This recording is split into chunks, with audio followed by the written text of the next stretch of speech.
जो कि विनाशकारी है, वैसे बम के विषय में नहीं बोले हैं। विनाशकारी बम को हटा दिया जाएगा। जो बम है हमारे देश बम तो फायदेमंद होगा नहीं सर। बम कोई भी हो, छोटा या बड़ा, फायदेमंद तो होगा नहीं। सुरक्षा के लिए जो बम होगा उसको यूज में रखा जाए। तो जो विनाशकारी होगा वही देश के लिए सुरक्षा के लिए होगा। कोई ऐसा तो बम कोई रखेगा नहीं कि हमारे वहाँ फूटे ही ना। ये बताइए कि यहाँ पे आए हुए हैं, किसी पार्टी से हैं? क्योंकि यहाँ पे पास में आप नॉमिनेशन फाइल हुआ था, आप किसी पार्टी से हैं या आमजन हैं?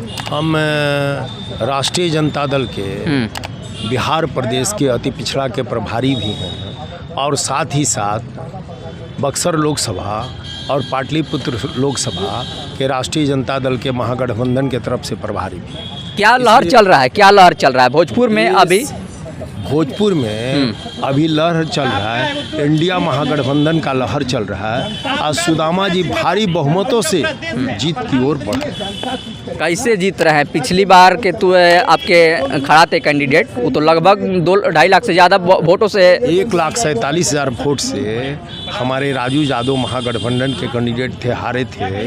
तो अब की सुदामा जी जो आए हैं, तो जो यहाँ के प्रत्याशी हैं आर.के. सिंह जी, यह किसी भी जनता से मिलने जुलने का काम नहीं करते हैं। कोरोना काल में यह घर में लुकाए रहे हैं, ना कहीं हॉस्पिटल में गए, ना किसी से मिलने का काम किया।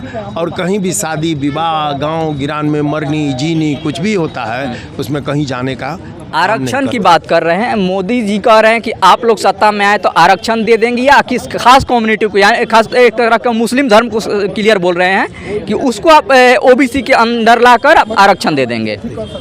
यह आरक्षण पूरे हिंदुस्तान में और विशेष करके हमारे बिहार में यह आरक्षण लागू है, जिसमें 4 जाति को छोड़कर बाकी मुस्लिम जातियों को, टोटल जातियों को आरक्षण अति पिछड़ा में रखा गया है। इसलिए आरक्षण आने के बाद जो भी हम लोग की सरकार इंडिया महागठबंधन के भारत में बनेगी, तो सभी लोगों को जो भी अभी लालू प्रसाद यादव जी बोले हैं कि अगर हमारी सरकार आती है तो हम धर्म के आधार पर मुसलमानों को आरक्षण देंगे। आरक्षण है, आरक्षण तो है। धर्म के आधार पर कहाँ है? उसमें सामाजिक आधार पर है ना। सामाजिक आधार पर है। धर्म के आधार पर जितना वो लोग का आरक्षण है उतना मिलेगा, जो पहले से चल रहा है। तो फिर आपको हिंदू वोट क्यों करेगा? आप धर्म के आधार पर किस खास कम्युनिटी को वोट करने को? इस बात को सोच लीजिए कि धर्म आधार पर उन्होंने ही बोला है। मीडिया वाले लोग तोड़ मरोड़ के इस बात को बोल रहे हैं। मीडिया वाले तोड़ मरोड़ कर बोलते, तो फिर लालू प्रसाद यादव सफाई क्यों देते हैं इस पर वापस आकर?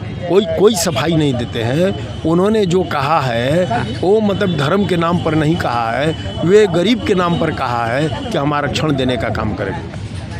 सरकार आपकी बनती हुई दिख रही है। मेरी सरकार पूरे भारत में इंडिया महागठबंधन की सरकार बनती हुई दिख रही है। आपके पेपर सुनिए, आपके पेपर के माध्यम से, आपके मीडिया के माध्यम से, टीवी के माध्यम से दक्षिण भारत पूरा साफ है और उत्तर बिहार में जो मोदी जी की मतलब ये है वो हाफ है। बिहार में कितनी सीट आप ला रहे हैं? आप तो ये बता रहे हैं कि मोदी जी साफ है, हाफ है, लेकिन आप कितनी सीट लेकर आ रहे हैं? बिहार में 40 में 40 सीट लेकर हमारा 40 में 40 सीट हम लोग के महागठबंधन के, इंडिया महागठबंधन के लोग लेके आ रहे हैं।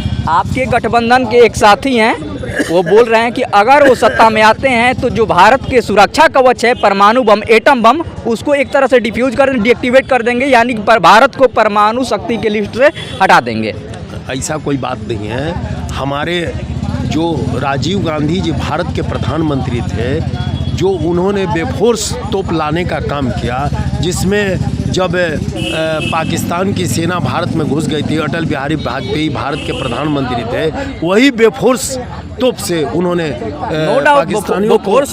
पाकिस्तानियों को नेस्तनाबूद करने का काम किया। नो डाउट वो फोर्स तोप कारगिल के युद्ध में बहुत कारगर रहा, लेकिन आप परमाणु बम वाले मुद्दे पर जो खत्म कर देने की बात कर रहे हैं, भारत की सुरक्षा कवच है, उसको हटा देने की बात कैसे कर सकते हैं? परमाणु बम के बहुत से ऐसे परमाणु बम है जो कि विनाशकारी है, वैसे बम के विषय में नहीं बोले हैं। विनाशकारी बम को हटा दिया जाएगा। जो बम है हमारे देश, बम तो फायदेमंद होगा नहीं सर। बम कोई भी हो, छोटा या बड़ा, फायदेमंद तो होगा नहीं। सुरक्षा के लिए जो बम होगा उसको यूज में रखा जाए। तो जो विनाशकारी होगा वही देश के लिए सुरक्षा के लिए होगा। कोई ऐसा तो बम कोई रखेगा नहीं कि हमारे वहाँ फूटे ही ना।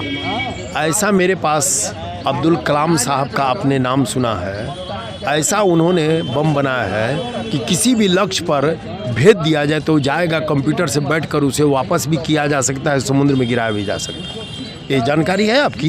बिल्कुल जानकारी है। APJ Abdul Kalam missile man के नाम से जाने जाते हैं और अग्नि मिसाइल उन्हीं की देन है सर।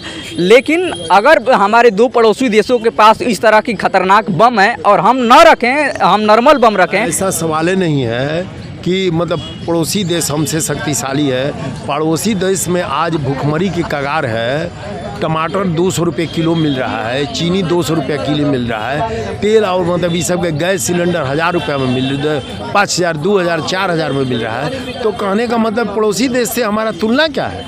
वहाँ कोई तुलना नहीं। पड़ोसी देश तो मतलब एकदम क्या कहते हैं, आपको एकदम लाचार है, वहाँ की भुखमरी है, लोग एकदम त्राहिमाम मतलब कर रहे हैं। बिल्कुल धन्यवाद सर बात करने के